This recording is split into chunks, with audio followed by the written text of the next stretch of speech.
What's going on, everyone? Charlie here. We have a lot of filings to talk about. I'm going to start working on these. First one we have is SR CBOE EDGX 2021-048, and this one is pretty relevant. This one is referring to hard to borrow securities and shorting them. So let's go ahead and take a look at what this is all about. Ooh, look at the balloons. They're so cool. Buckle up. Man, the PowerPoint has some really awesome intro slides. Anyways, this is the filing we're discussing right here. It was filed today and will be published in the Fed Register on the 29th, which is next Monday. This is a notice of filing of proposed rule change to amend interpretation and policy .01 to rule 11.10 in connection with a risk setting that users may elect to apply to their orders in hard to borrow securities. Let's take a look at the purpose. The purpose of this proposal is to amend Interpretation Policy .01 to Rule 11.10 to allow the exchange to offer its users a hard-to-borrow risk setting that users may elect to apply to their short sale orders in U.S. equity securities.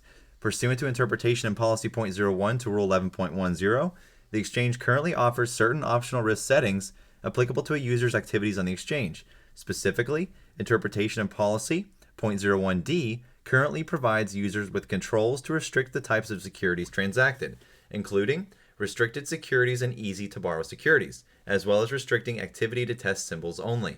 When utilized, these optional risk tools act as a risk filter by evaluating a user's orders to determine whether the orders comply with certain criteria established by the user.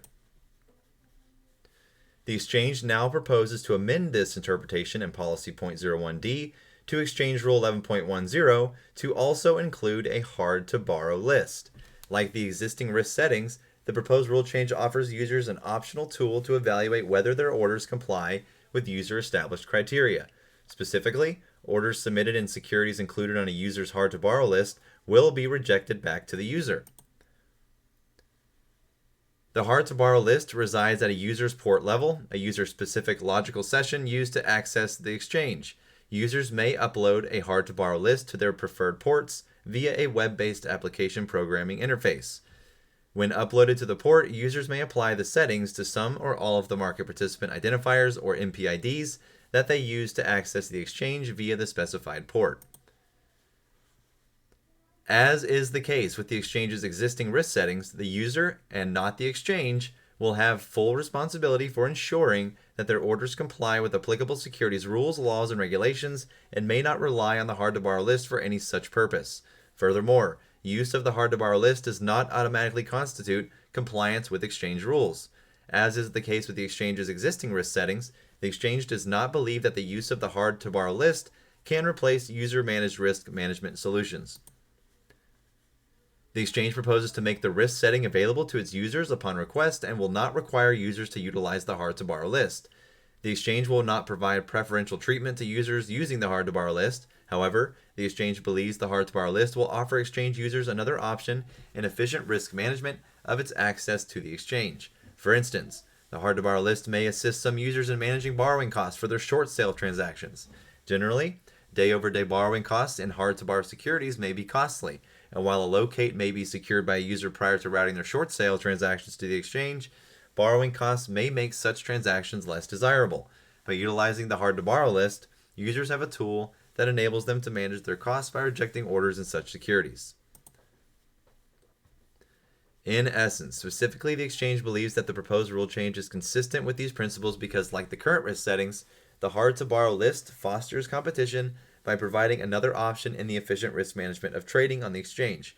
Users are free to use the exchange hard-to-borrow list or other risk management offerings. Moreover, as noted by the Commission, even when shares can be borrowed, short sellers may find it costly to borrow stock to enter or maintain a short position. In this regard, the hard-to-borrow list provides users with a tool to help manage such costs by rejecting orders in hard-to-borrow securities and thus providing a mechanism of financial protection to exchange users.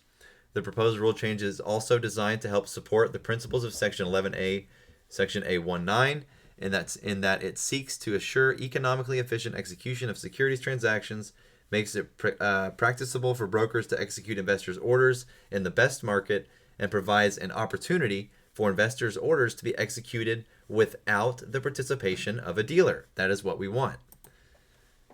Now, we did get an interesting super note in this filing. There is super note 8 here that refers to the GameStop report that was just filed on October 14th. It says to refer to page 30, footnote 84. And when we look at that, it says, even when a share can be borrowed, short sellers may find it costly to borrow stock to enter or maintain a short position. This cost is known as a securities lending fee or simply a lending fee. During the second quarter of 2020, the cost to borrow GME was greater than 100%. This is an exceptionally high cost to borrow. Cost to borrow, GME declined to under 50% by June 2020. For perspective, between January 2007 and July 2018, the securities of just 222 firms had lending fees greater than 100% at any point, accounting for just 0.01% of observations. Average lending fees were 1.5% during that same period. Lending fees to borrow GME were around 25% in January 2021 and fell as short interest began to decline into February 2021. Interesting, right? GME gets a shout out from CBOE filing. How about that? So yeah, basically giving more risk controls to unsuspecting users that are getting effed over by some of these other members. Because you gotta remember, it's a dog eat dog world in the markets too. So it's not only us versus them, but they're versing each other too. So, anyways, how about that? Have a good one.